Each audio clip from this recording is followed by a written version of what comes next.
You do not have to see the car hit the wall to know that it's going 8,000 miles an hour, and it will hit the wall. You have to watch this whole clip. We are headed for a disaster of epic proportion. This all according to Alex Chishick, Bitcoin OG, ex-Microsoft, ex-head of listing at OKCoin Exchange.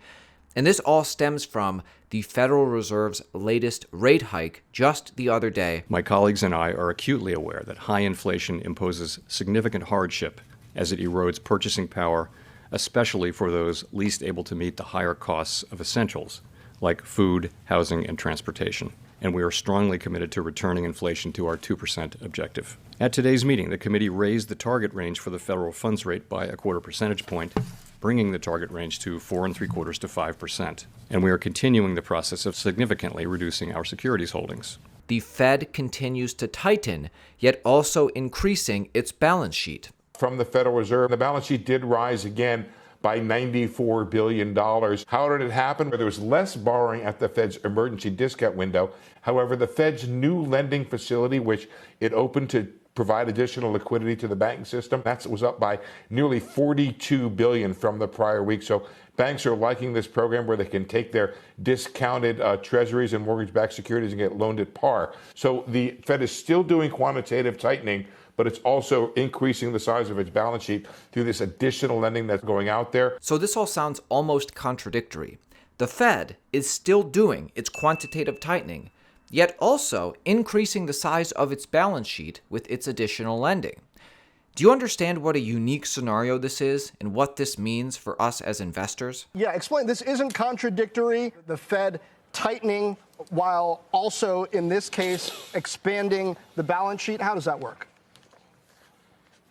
Yeah, it's a little complicated to explain, a little complicated to understand, but the idea is these are temporary measures that are designed to provide additional liquidity, and they create reserves upon which banks won't be out there lending against. So these are temporary reserves that are out there, that some of which will go away, for example, when the banks are sold, in receivership are sold, that loan to the FDIC, that'll go away. And when this program runs out in a year's time, these reserves will also go away. So it's a temporary thing. The Fed is continuing to sell or allow its balance sheet to run off through quantitative tightening while providing some temporary liquidity that should not be inflationary, because it should not enhance economic activity in that time. Whether or not it has a downward impact on interest rates, that's another story. Temporary measures designed to provide additional liquidity. They always say temporary. They always say this shouldn't be inflationary. We'll see. In the shorter term, we are headed for a disaster of epic proportion. Do you think? Barry Sternlight does, Starwood Capital chairman and CEO, on government spending, Fed tightening, regional bank insolvency, and the economy hitting the wall. You have a federal government that's spending money at a rate of $1.7 trillion. The biggest customer of the whole economy, the federal government across the hill, spending money as fast as they can. And they're not actually changing their spending patterns based on his interest rate raises. So the only place he's going to impact is private enterprise. And it's all their fault. There are 400 PhDs at the Federal Reserve, 400. This weekend, me and two of my colleagues went through 6 regional banks. And if you had to mark them to market, they're all insolvent. You do not have to see the car hit the wall to know that it's going 8,000 miles an hour, and it will hit the wall. It will most hit the wall. I've always focused with you. When you say hit the wall, the car hit the wall, you mean the commercial real estate market with the office buildings? The economy will have a hard landing. I mean that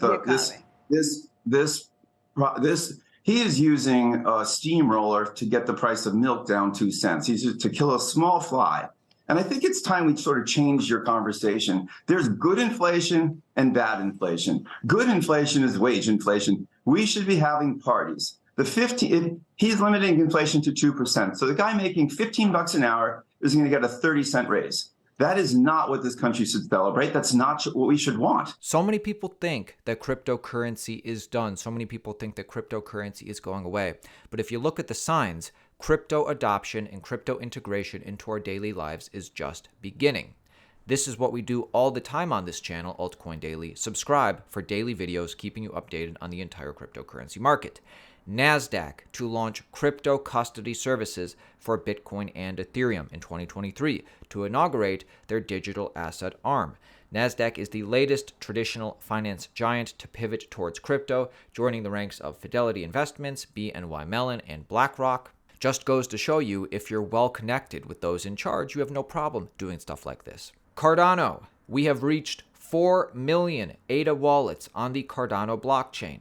We are averaging between 2,000 to 3,000 new wallets daily. DEXs versus SEXs. Decentralized exchanges versus centralized exchange volume ratio is at an all-time high, up 25% since the FTX centralized exchange collapse. Even Solana reaches the highest number of daily transactions, 26.9 million, since October of 2022. Very bullish on the Ethereum Layer 2 ecosystem. Ethereum scaling solution zkSync launches its alpha mainnet. We got another one. After 4 years of building and multiple milestones, zkSync is finally launching its Ethereum scaling solution to the public. After 4 years of hard work, the door of the zkSync era, Ethereum's first zk EVM mainnet, is finally open to all. Congrats to the Matters Lab team, the zkSync era ecosystem, and the entire Ethereum community.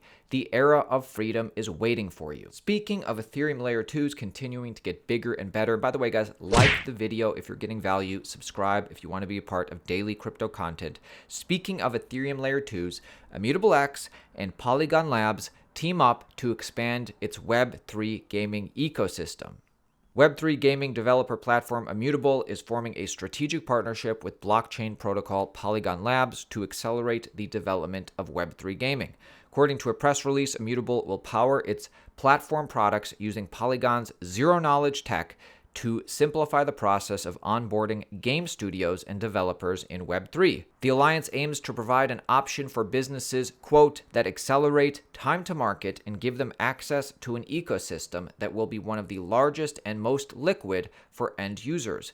Immutable president and co-founder says this: by combining the #1 Web3 gaming platform, Immutable, currently serving hundreds of game studios and millions of players, with Polygon's best-in-class zk EVM tech, we are building an Ethereum-centric gaming ecosystem that is poised to take Web3 mainstream and bring digital ownership to millions of people around the world. Billions of dollars of skins are sold each year with no rights for players. We're changing that so that players are in control and ownership is the expectation. Very bullish on Bitcoin, very bullish on Ethereum and Ethereum Layer 2s, very bullish on gaming. Another example of gaming, Gala Games, taking care of some bad players which caused their ecosystem harm. GameFi project Gala files a $28 million lawsuit against P Network. The lawsuit stems from a $1 million exploit in November 2022 that allegedly took place due to a private key leak, Gala trying to make that situation as right as it can. We've been in a period of fear, uncertainty, and doubt for about 6 months now. Maybe even for the next 6 months, we'll continue being in that period of fear, uncertainty, and doubt. Make no mistake about it, guys. Bitcoin, Ethereum, crypto is coming back with a vengeance stronger than ever. Get your tickets to Bitcoin 2023 Miami, May 18th through 20th, Miami Beach this year. Use code Altcoin Daily, 10% off. This is the biggest Bitcoin conference of the year. Ticket prices continue to increase as we get closer to the event. Use code Altcoin Daily, 10% off. Get your tickets now.